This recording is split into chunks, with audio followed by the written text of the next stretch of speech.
Good morning! It is Tuesday. It's nice and crisp out here. It's quiet. I actually already started filming and then my phone went dead. So I had to go in for my actual cell phone. One is the farm line, my YouTube phone. And the other video I made was really cool. So I'm going to use the beginning of that, hopefully. And we have Clark. Say hi, Clark. Say, I'm just here for the pellets. So Clark is our buck, for those of you that don't know. And when we got him, he was on milk and meat pellets. So we're trying to wean him off of those very slowly.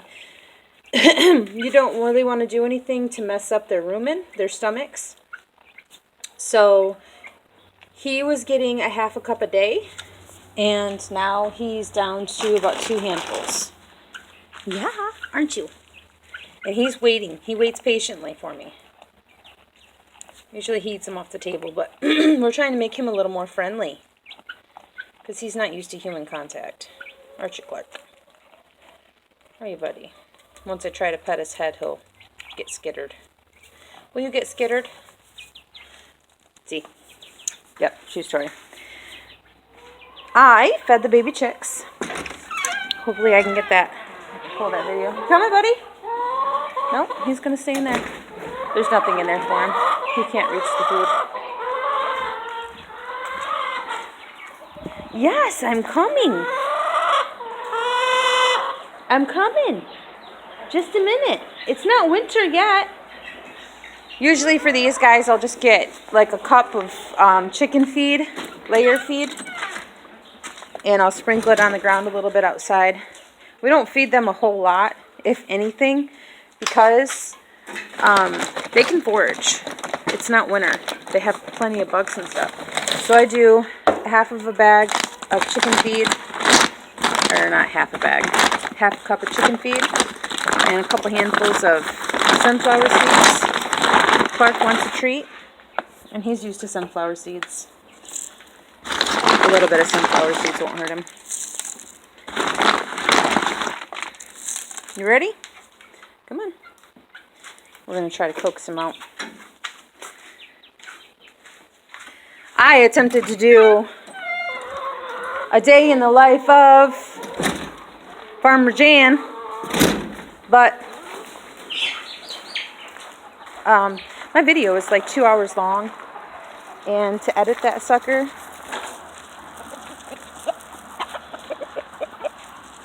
was taking me like 4 hours. So I haven't posted anything.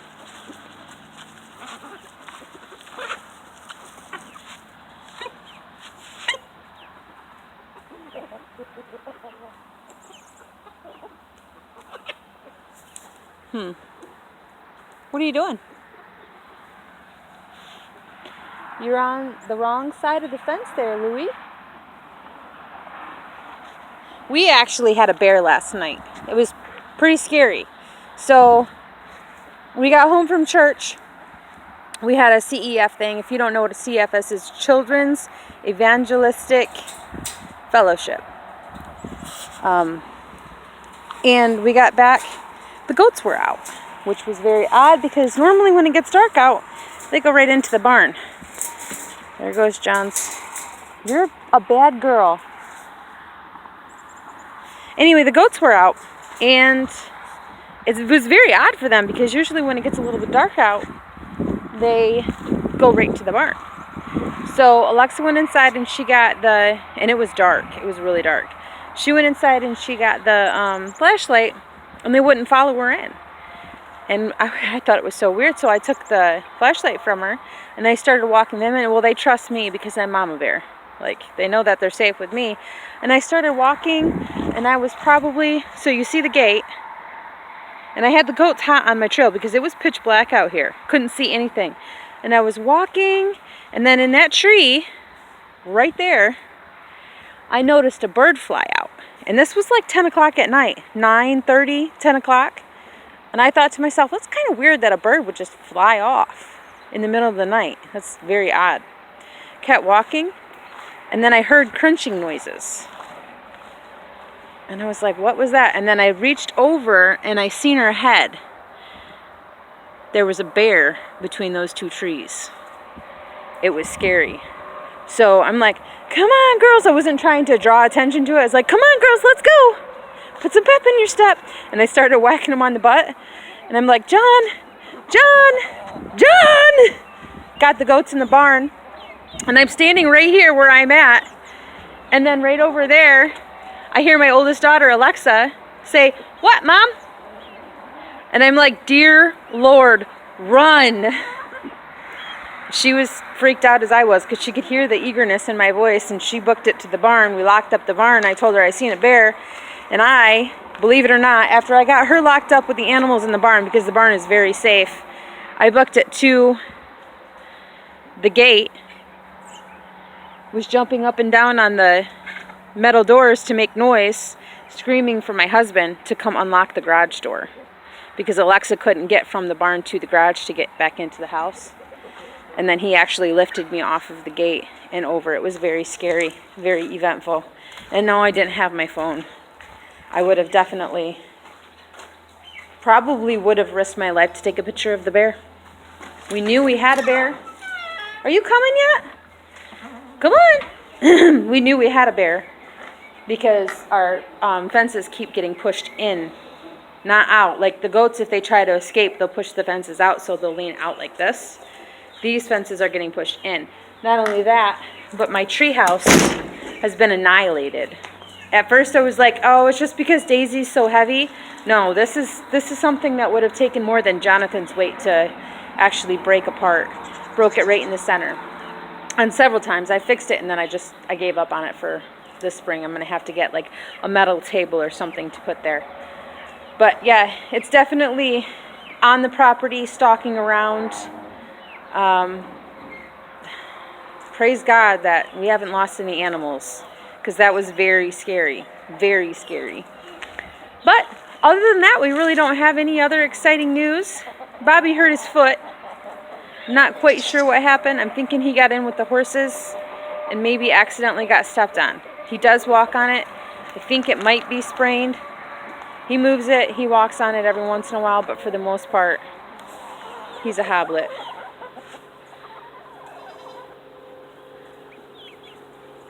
Yeah, poor little fella.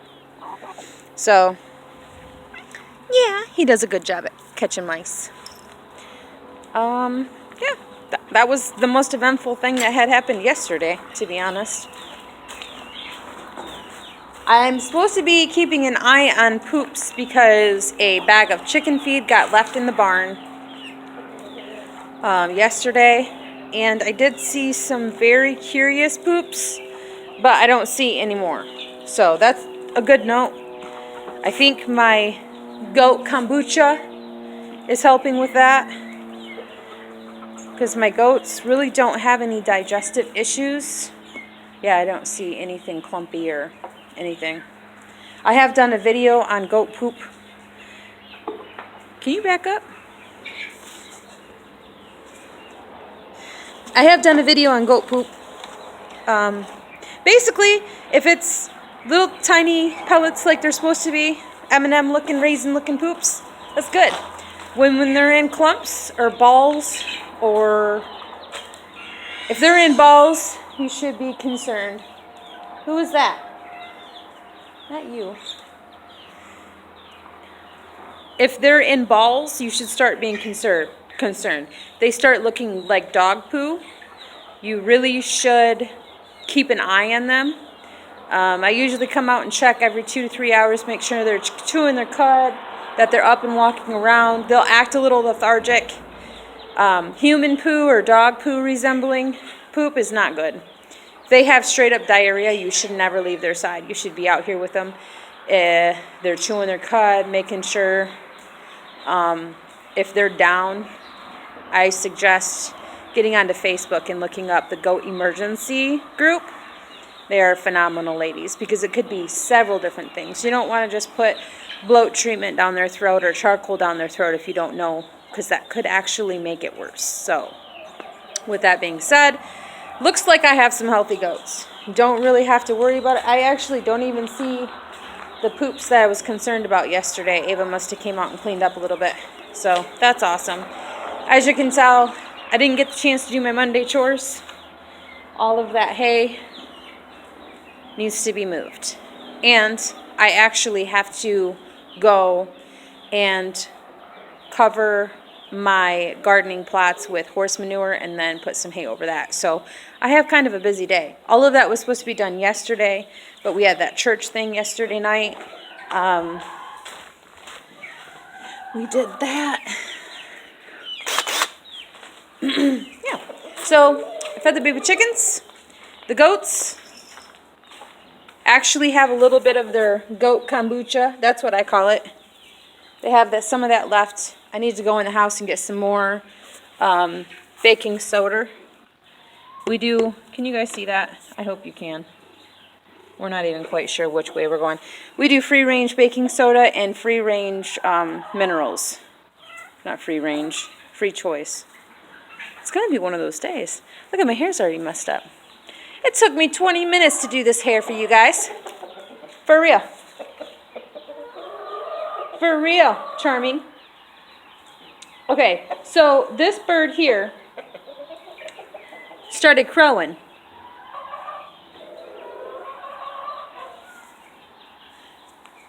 And then Roy, the one that you guys seen earlier, has a crown. That's what I call him. So there's 2 roosters, plus we've got Gabe, 3 roosters, and John said he heard Cookie crow the other day. 4 roosters. And we agreed we were going to have 1 rooster. Any other roosters would be freezer camp. And I don't know if I've told you this, but Cookie and Roy and Charming are all my favorite roosters. Charming used to be Ursula. Cookie's always been Cookie. And Roy was Voldemort because there was 3 of them. They all looked identical. We couldn't tell them apart. So at first it was the bird that shall not be named. And then it just turned to Voldemort. All 3 of them were Voldemort. So it was an Alexa thing. But yeah, as of right now, we have 4 roosters. And we have someone else that's over there making a rooster noise. But they will not show their face.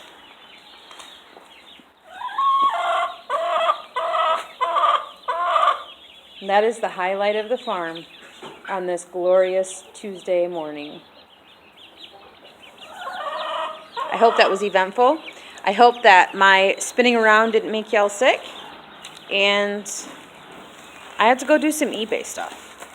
So I'm going to do another video on that because I've been watching some YouTube about possibly making some easy money off eBay. You guys know my dad is an addict for... Come on. My dad is an addict for auctions. Sorry. It's hard to do things and video talk at the same time. So my dad's an addict for auctions, and he picks up really awesome stuff. He actually picked up a Stetson fedora. And I was like, I'm just going to get on eBay and just see how much it's going for. The closest thing that I found wasn't in the box, looked brand new. It was wrapped in plastic, and that went for $40, $39.95 or something. Buy it now. And I was like, I'm just going to list this. It was in the box. It was the same exact hat in the box. I put the style number and everything on it. Y'all, it sold in 4 hours for $45. So, I didn't have to pay for it. I think my dad might have paid $1 for the box that he got for it. Usually when he goes to an auction, he'll buy, like he'll find something in a box that he wants, and he'll buy the entire box for $1. If it's over $1, he won't buy it. So he'll buy the entire box for $1. He'll have an entire trick pickup filled to the brim with just random stuff and ask me, whatever you want, just take it. So I found those fedoras and I thought they were so cute. I figured maybe they would fit Maddox. I grabbed them and I brought them home, and they didn't fit Maddox. So did that, and I'll throw my dad $10, 25%. He'll be happy. That'll pay for his entire auction day. But yeah, I have a North Face backpack that I had given to me. It's in really good shape. I have a pair of Burton snowboarding pants that I got from a garage sale for 50 cents. They're like brand new. Come on. And a couple other things I'm going to list. So I was going to do a video, attempt to do a video on that. I hope I locked the garage door. I think I did. So yeah, and I'll fill you guys little bit by little bit on how I do that, because they don't really have like a how-to program. Even though eBay is so easy, they don't really have a how-to program or anyone starting off. I'll just keep you guys updated on how that goes and if it's worth pursuing or not. So I will see you later. Bye.